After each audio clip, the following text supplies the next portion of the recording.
Bismillahirrahmanirrahim. Po bashkëbisedonim sot me disa vëllezër rreth gjurmëve të civilizimit islam përgjatë shekujve. Dhe unë dalem tek një pikë që besoj se na intereson të gjithëve dhe që gjithsesi nxjerr në pa madhështinë e kësaj feje të madhëshme islame dhe madhështinë e shfaqjes mëshironjëse të Hazreti Muhamedit alayhi salatu wasalam. Mëshira për kafshët. Dhe ju do të habiteni mëshira për kafshët? Po. Allahu Azza wa Jalla na tërheq vëmendjen se çdo gjallës që ecën mbi tokë, azot që fluturojnë, janë popuj sikurse ju. Umemun mithlukum. Popuj sikurse ju. Që do thotë se Allahu Azza wa Jalla në Kur'anin famulart i ka marrë në konsiderat dhe na ka tërhequr vëmendjen rreth hakut të prezencës së këtyre krijesave, disa prej të cilave i ka bërë të dobishme për ne, për të ngranë, për të vesh me gëzofin e tyre, a për të përdorur lëkurën e tyre në dobi të ndryshme për jetën tonë. E disa prej tyre na i ka ndalu të ushqehemi apo të kemi dobi prej tyre, për arsye të cilat mjekësia dhe shkenca, përveç se tekstet fetare, na kanë bërë me dije dhe na kanë informu më së miri. Të ndalemi tek mëshira e pejgamberit alayhi salatu wasalam për kafshët. Ka shumë hadithe nëpërmjet të cilave ne mësojmë se si pejgamberi alayhi salatu wasalam është për kujdes për kafshën. Ka tërheq vëmendjen e sahabëve të tij, e thuaj prej tyre dhe të krejt muslimanëve e të krejt njerëzimit deri në ditën e fundit, që të jenë të mëshirshëm me kafshët e tyre e me kafshët në përgjithësi. Për shembull, ka një hadith shumë interesant, të cilin e kaluam sot në duart tona, hadithi i famshëm i atij burri, i cili ishte etur dhe gjeti një burim uji.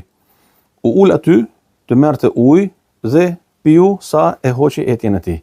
Dhe kur e rinisi rrugën, pa një qen i cili kishte nxjerrë gjuhën nga etja e madhe dhe fustën në gojën e tij dhe guralec të rrugës nga etja e madhe. Thot nga dëmshuria për të, ai ul edhe një herë tek burimi i ujit, hoqi shapkën e tij, e mushi me ujë, e futi në gojën e tij dhe u ngjit nalt dhe erdhi dhe vendosi kafshës së gjor përpara durve që të shunte etjen. Thot Allahu Azza wa Jall e falenderoj për këtë veprim dhe e shpërbleu me xhennet.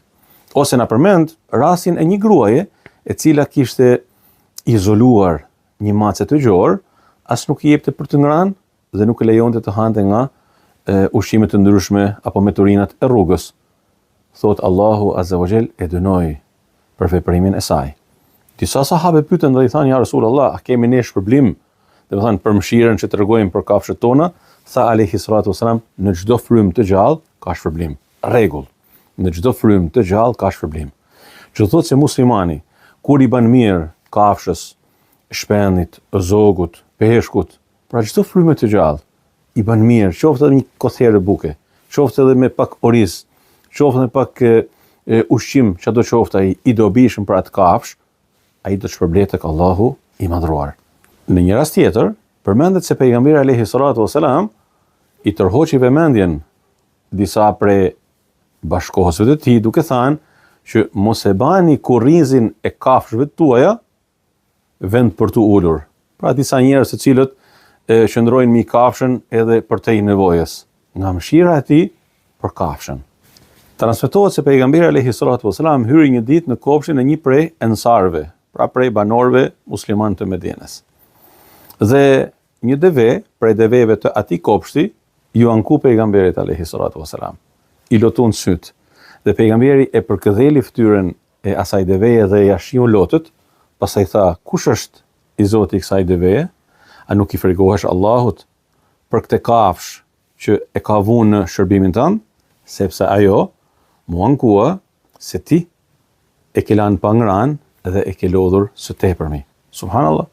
Ishte në një udhëtim dhe një prej sahabeve thotë që pam një shpend në formën një shepke apo të ngjashme dhe ajo kishte në foljen e saj edhe 2 zoq të vegjël. Dhe ne shkuam dhe I morëm zoqt e saj dhe ja sollëm pejgamberit alayhi salatu wasalam.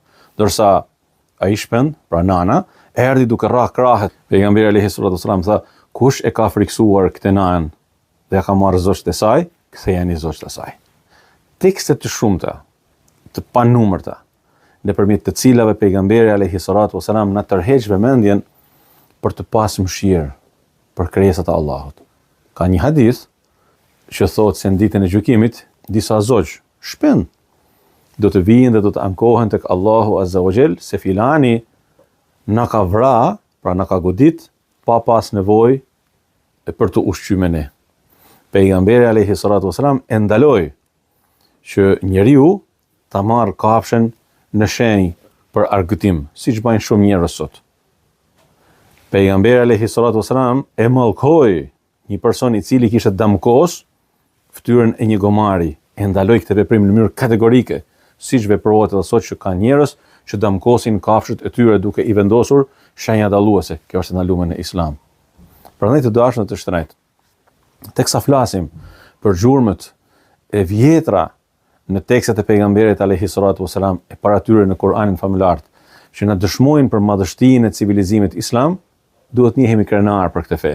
E duhet njehemi krenar për këto gjurmë që na marrin për dore për t'u lartësuar në gradet më të larta të dëshmuarit si njerëz plot mëshirë. Mëshironi që të mëshiroheni. Allahu ju dashur.